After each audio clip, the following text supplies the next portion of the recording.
அஸ்ஸலாமு அலைக்கும். நான் உங்கள் ஷிஃபா குக்கிங்லேருந்து பேசுகிறேன்.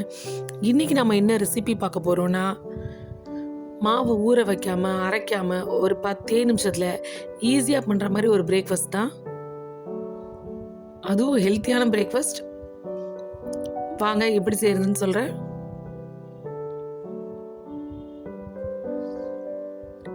ஒரு பாத்திரத்தில் 1.25 கப் அரிசி மாவு எடுத்துக்கிறேன்.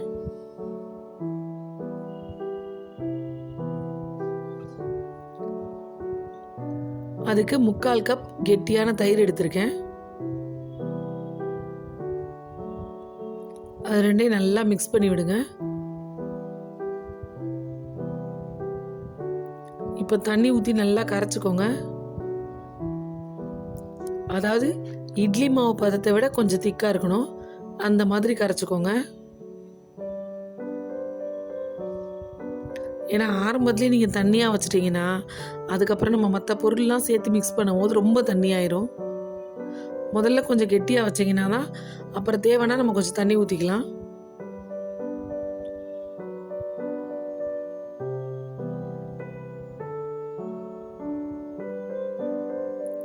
பாருங்கள், இந்த பதத்துக்கு கரைச்சி வச்சுக்கோங்க.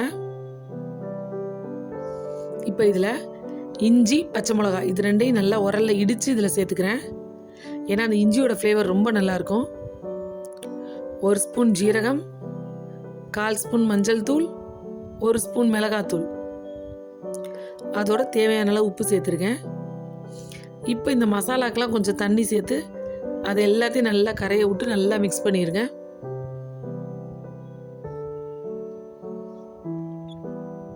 நீங்கள் என்ன தான் மிளகாத்தூள் சேர்த்தாலும் இஞ்சி பச்சை மிளகாய் இடித்து போட்டால் தான் உங்களுக்கு நல்ல ஒரு வாசமாக இருக்கும். உங்களுக்கு காரம் தேவையில்லைன்னு நினச்சிங்கன்னா மிளகாத்தூளை குறைச்சிருங்க. இப்போ மசாலா கரைச்சாச்சு. இப்போ இதில் ஒரு பெரிய சைஸ் கேரட்டை நான் துருவி வச்சுருக்கேன்.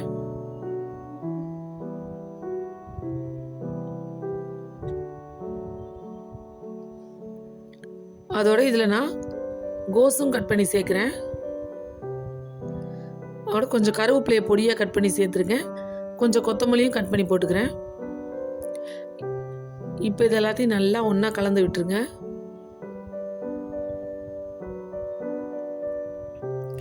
இது கூட வேறு ஏதாவது காய்கறி சேர்க்கணுன்னா கூட நீங்கள் சேர்த்துக்கலாம்.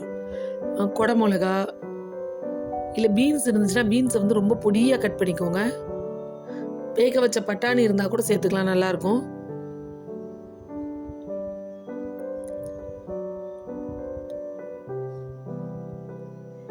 எல்லாம் போட்டாச்சு. இப்போ கடைசியாக கொஞ்சமாக ஒரு 1/4 ஸ்பூன் ஆப்ப சோடா போட்டுக்கிறேன்.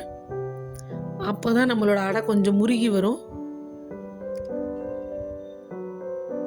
ஆப்ப சோடாவை சேர்த்துட்டு நல்லா கரைச்சி நல்லா மிக்ஸ் பண்ணி விட்டுருங்க.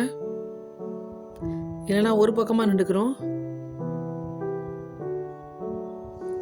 மாவோட பதம் பார்த்தீங்களா? இந்த மாதிரி கொஞ்சம் நல்லா திக்காக இருக்கணும், அடை மாவு மாதிரி. பாருங்க எவ்வளோ திக்காக வச்சுருக்கேன்னு. இப்போ அடுப்பில் தோசைக்கல்லை காய வச்சுருக்கேன். அதில் ஒரு கரண்டி மாவு எடுத்து ஊற்றிருக்கேன்.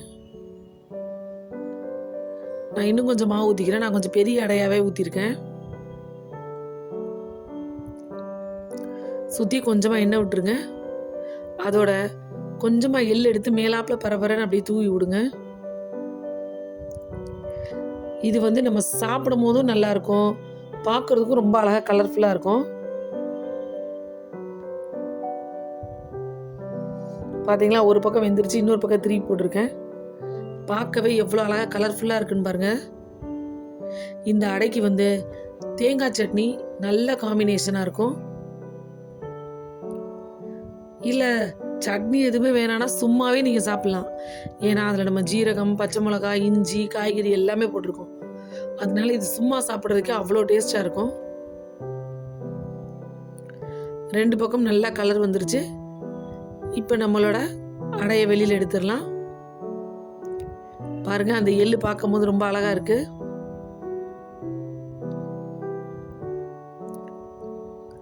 அதாவது காய்கறி சாப்பிடாத குழந்தைங்களுக்கு இந்த மாதிரி அடையில் போட்டு நீங்கள் சுட்டு கொடுத்தீங்கன்னா அது உள்ள என்ன காய்கறி இருக்குன்னே தெரியாது. அவங்க டேஸ்ட்டாக இருக்கனால அவங்க பாட்டில் சாப்பிடுவாங்க.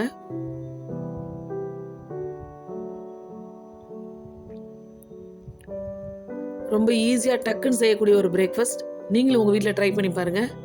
ட்ரை பண்ணி பார்த்துட்டு எப்படி இருந்துச்சுன்னு கமெண்டில் சொல்லுங்கள். என்னோட அந்த ரெசிபி உங்களுக்கு பிடிச்சிருந்துச்சுன்னா என்னோட சேனலை லைக் பண்ணுங்கள், ஷேர் பண்ணுங்கள், சப்ஸ்கிரைப் பண்ணுங்கள். மறந்துடாமல் பெல் ஐக்கானை கிளிக் பண்ணுங்கள். அப்போ தான் நான் போடுற புது புது வீடியோஸ்லாம் உங்களுக்கு நோட்டிஃபிகேஷனில் வரும். சூப்பர். சப்ஸ்கிரைப் பண்ணுங்க. தேங்க்யூ.